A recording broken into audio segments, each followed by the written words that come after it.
हरियाणा की हर अपडेट के लिए बेल आइकन दबाएं और सब्सक्राइब करें STV हरियाणा न्यूज। किसान मोर्चा और सरकार के बीच अगले दौर की बातचीत को लेकर सभी की निगाहें टिकी हुई हैं, लेकिन ये बातचीत कब और कैसे आगे बढ़ेगी, इस पर बड़ा संशय बना हुआ है।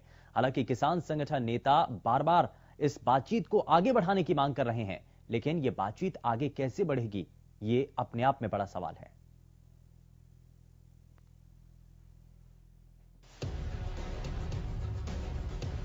जब किसान खेत में होता है तो लोगों का पेट भरता है। किसानों के नाम पर नेता अपनी सियासत भी चमकाते हैं, लेकिन वही किसान जब सड़क पर आ जाता है तो न सिर्फ खाद्यान्न संकट का खतरा उत्पन्न हो जाता है, बल्कि नेताओं की परेशानी भी बढ़ जाती है। कुछ यही हाल आजकल प्रदेश के नेताओं के साथ हो रहा है।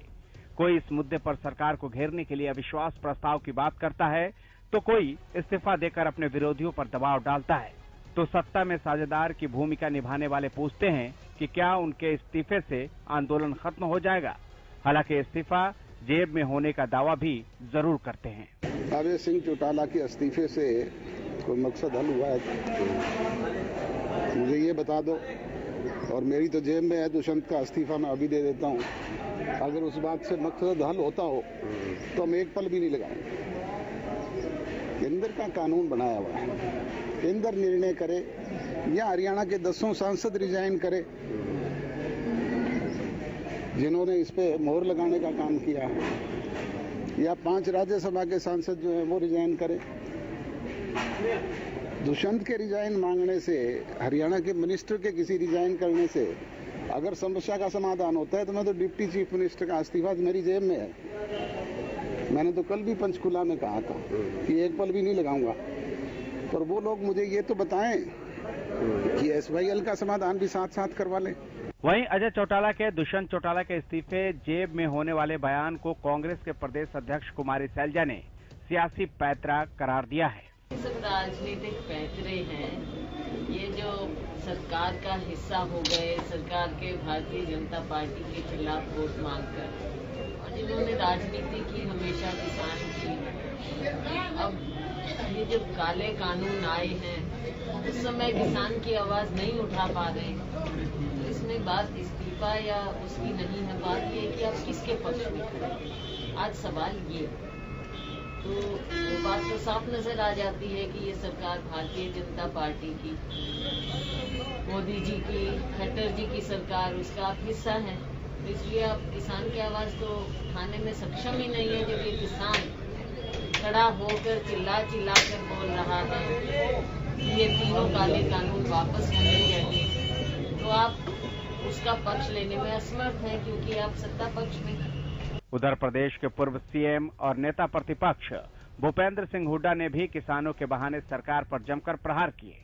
सरकार से हमारी यही आग्रह है, इनसे बातचीत शुरू करके इसका समाधान निकालें और किसान की बात माने, ताकि वो अपने घर अपने काम पर लौटे। देखिए, इतने बड़ी तादाद पे आंदोलन हो रहा है, जैसे उस दिन 26 जनवरी को लाल किला जब पहुंचे, किसान नहीं हो सकते, तो कुछ ऐसी शरारती तत्व भी आ जाते हैं बीच में।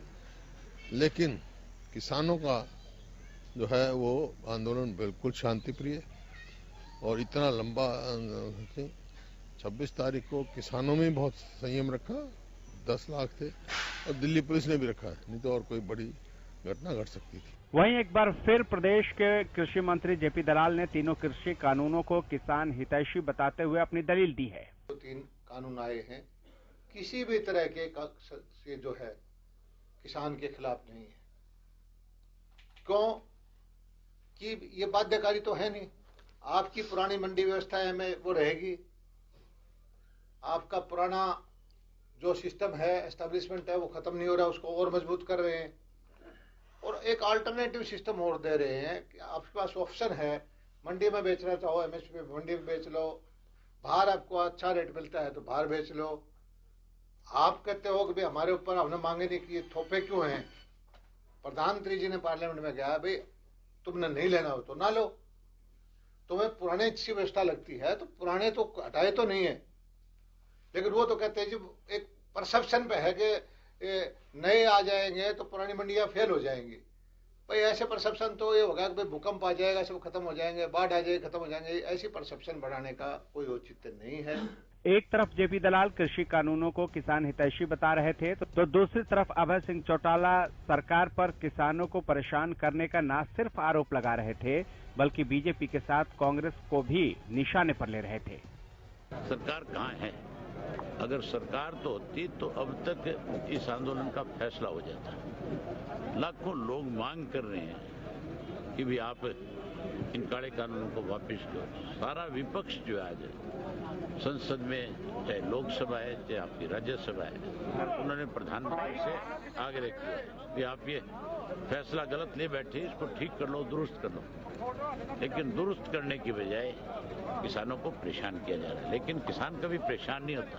पहले दिन ही हमारी पार्टी ने इसका विरोध किया और किसी ने इसका विरोध किया ही नहीं था। कांग्रेस तो इस ड्राफ्ट को बनाने वाली है। एक तरफ सत्ताधारी पार्टियों के नेताओं, मंत्रियों और विधायकों को प्रदेश के गांवों में किसानों के रोष का सामना करना पड़ रहा है। दूसरी तरफ किसान भी तीनों कृषि कानून की वापसी को लेकर रणनीति बनाने में भी पीछे नहीं है। खाप पंचायतों के बाद अब किसानों की नजर छत्तीस बिरादरी पर है। ट्रैक्टर परेड के बाद जिस तरह से किसान आंदोलन में हरियाणा और यूपी की भागीदारी बढ़ी है और खापों के सहारे लगातार महापंचायत हो रही है, उसको देखते हुए ही हरियाणा के लिए आंदोलन की रणनीति में बदलाव किया गया है। अब किसान 36 बिरादरी को जोड़कर आंदोलन को और धारदार बनाने की कोशिश कर रहे हैं। उधर 14 फरवरी को किसान पुलवामा के शहीदों को श्रद्धांजलि देने के लिए कैंडल मार्च कर शहीदों को नमन करेंगे, तो 18 फरवरी को 4 घंटे तक रेल रोककर सरकार को अपनी बात मानने के लिए दबाव बनाएंगे। लेकिन सवाल यह है कि क्या इन सब चीजों का सरकार पर कोई असर पड़ेगा, क्योंकि सरकार ने संसद से लेकर विज्ञान भवन तक साफ कर दिया है कि वो कृषि कानूनों में बदलाव को तो तैयार है, लेकिन वापसी उसे मंजूर नहीं है। ऐसे में फिर वही सवाल कि आखिर इस आंदोलन का अंत कब और कैसे होगा। Bureau report, Haryana news.